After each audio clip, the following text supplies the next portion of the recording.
Sejam bem-vindos. Antes de começarmos, já deixa seu like, se inscreve no canal Lendas do Corvo e ativa o sininho, porque essa história vai te deixar com medo até da água da torneira. Segura a rede, segura.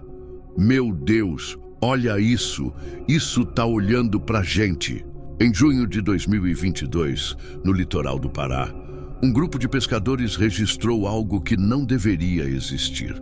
Eles saíram para pescar camarão, como faziam há anos, mas voltaram com um segredo que o Brasil inteiro deveria ter ouvido e que o governo tentou enterrar. Um vídeo vazado mostrou o momento exato em que uma criatura foi capturada nas redes. Uma silhueta feminina, escamosa, com olhos que pareciam humanos. E o mais perturbador, ela cantava. Poucas horas depois, o autor da gravação desapareceu. Ninguém soube dizer se ele pulou do barco, se foi levado, ou se nunca mais voltou por escolha própria. A marinha apareceu no dia seguinte. A vila foi isolada. Os moradores foram interrogados, e o silêncio caiu como uma névoa sobre tudo, o que era apenas uma lenda. Agora tinha rosto, som e cheiro de verdade. Mas para entender o que aconteceu naquela noite e o que estava prestes a despertar no fundo do oceano, é preciso voltar um pouco antes, porque a verdade não começou em 2022. Ela nasceu muito antes, num lugar onde o tempo parece ter parado. A vila de Curuçá fica escondida entre rios e manguezais no norte do Brasil. Um lugar onde o tempo anda devagar e as histórias correm mais rápido que o vento.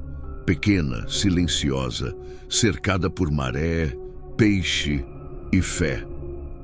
Lá, os mais velhos falam com os olhos baixos e a voz embargada quando tocam em certos assuntos. Meu pai dizia que o mar é como um espelho. Se você olha tempo demais, ele devolve o olhar.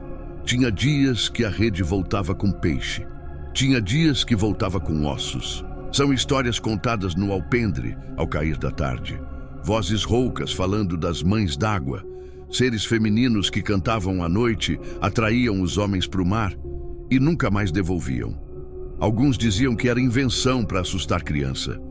Outros juravam que ouviram, que viram, que correram.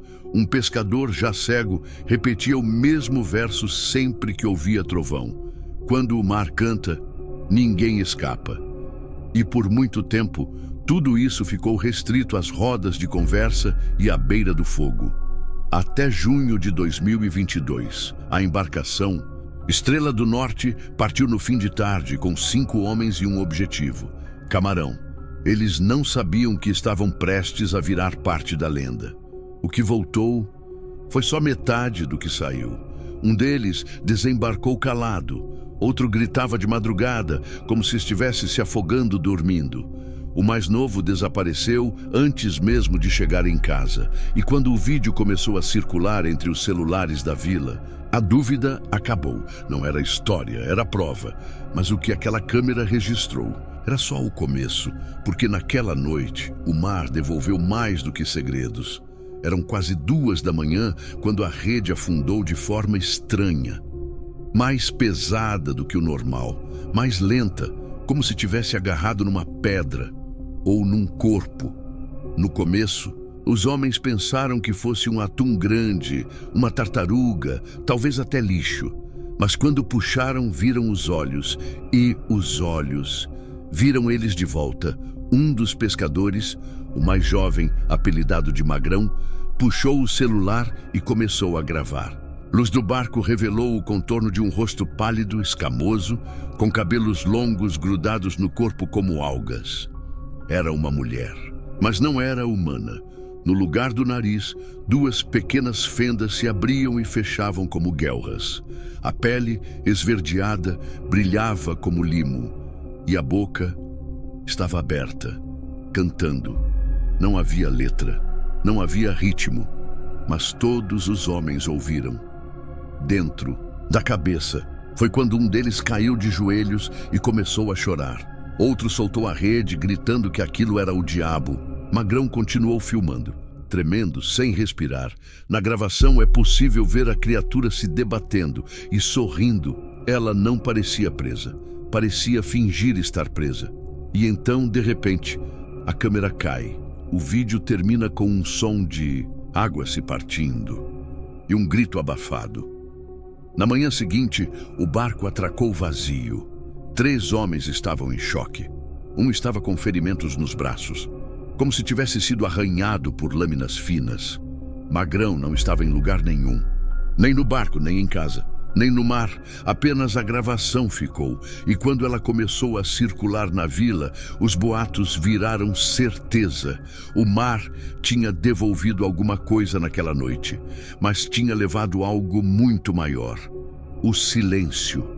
Pela primeira vez em séculos, uma lenda foi vista, filmada, sentida, mas a pergunta que ninguém conseguia responder era: ela veio sozinha? A resposta chegou dias depois. 2 dias depois do vídeo circular, a vila de Curuçá deixou de ser apenas um ponto no mapa. Helicópteros da Marinha sobrevoaram a região antes mesmo do nascer do sol. Barcos patrulha chegaram sem aviso. Oficiais armados bateram de porta em porta. Eles não perguntavam, ordenavam. Celulares foram recolhidos. Equipamentos de pesca apreendidos. Ninguém podia sair do perímetro sem autorização. A desculpa? Uma operação de segurança marítima. Mas ninguém ali acreditava nessa história, principalmente quando 2 dos pescadores da Estrela do Norte foram levados para depoimentos e nunca voltaram.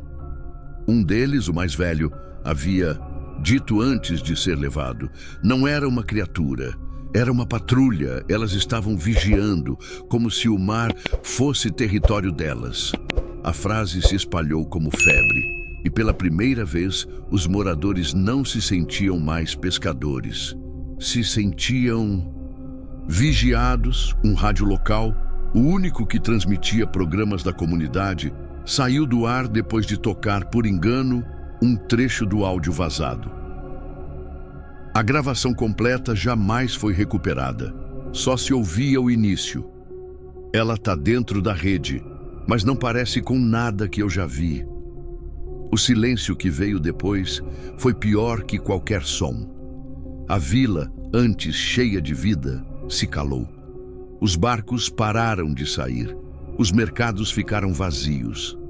Era como se o mar estivesse esperando, e então ele começou a devolver coisas. Redes rasgadas com marcas longas como garras, pedaços de madeira mordidos, e num dia sem vento, com o mar liso como espelho, uma voz, fraca, mas audível, feminina, chamando. Era sempre o mesmo nome: Magrão. A vila ouviu, a vila se escondeu, mas havia quem quisesse entender, quem buscasse respostas, e foi em livros esquecidos que a verdade começou a emergir. Enquanto o medo se espalhava pela vila, um professor da UFPA, especializado em culturas indígenas e arquivos coloniais, recebeu o vídeo por e-mail, sem remetente.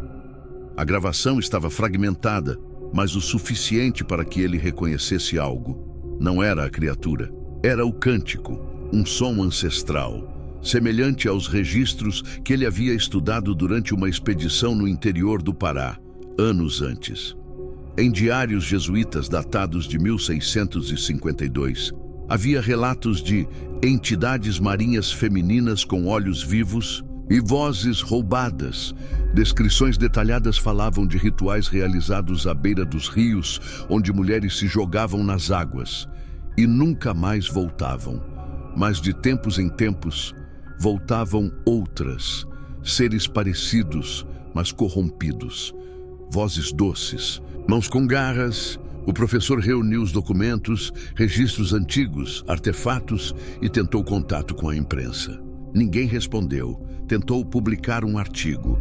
Foi removido por violação de diretrizes científicas. Mas em uma aldeia próxima à foz do Amazonas, ele encontrou o que procurava: um velho xamã, cego de um olho e com escamas nas costas. Segundo ele, Marcas de um batismo de rio, o ancião disse em tom calmo. A terra tomou o mar, agora o mar vai tomar de volta. A frase se espalhou. Blogs começaram a comentar. Vídeos no TikTok com trechos do áudio chegaram a 1 milhão de visualizações em poucos dias, mas logo foram derrubados. As redes silenciaram. O professor desapareceu semanas depois, deixando apenas um caderno molhado, com uma frase escrita à mão. Elas não são lendas, são vigilantes. Enquanto isso, os relatos em Curuçá aumentavam. Redes voltavam mais pesadas, mas sem peixe. Cachorros latiam para o mar e moradores afirmavam ouvir risadas femininas à noite, mesmo sem ninguém por perto. A vila entendia, enfim, o que a Marinha havia descoberto antes deles. O mar não estava vazio, ele estava observando. E como todo predador paciente, estava esperando o momento certo para atacar. E esse momento chegou com a segunda expedição, outubro de 2022, 3 meses após o desaparecimento de Magrão e o sumiço silencioso dos pescadores interrogados. Uma nova operação partiu da costa. Mas dessa vez, não eram pescadores, era uma equipe contratada. Cientistas, engenheiros navais e biólogos ligados a um instituto de pesquisa em Belém, equipados com sonares de alta frequência, drones subaquáticos, câmeras térmicas e comunicação direta via satélite. Eles tinham uma missão: descer até o ponto exato onde a Estrela do Norte havia lançado a rede. O plano era simples: 3 dias de coleta, 0 contato com os moradores, nenhuma informação divulgada até o retorno. No primeiro dia, tudo correu como previsto.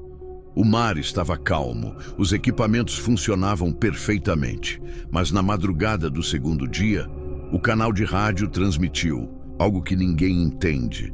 Vozes abaixo do casco, todas femininas, estão sussurrando nomes.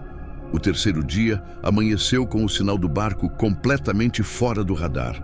A última imagem captada por um dos drones térmicos mostrava uma figura gigantesca, sem forma definida, se movendo sob as ondas. O som gravado na última transmissão foi analisado por 3 laboratórios. Nenhum deles conseguiu identificar a origem, mas quem ouviu afirma que era um idioma antigo, um idioma que não era humano. A embarcação jamais retornou.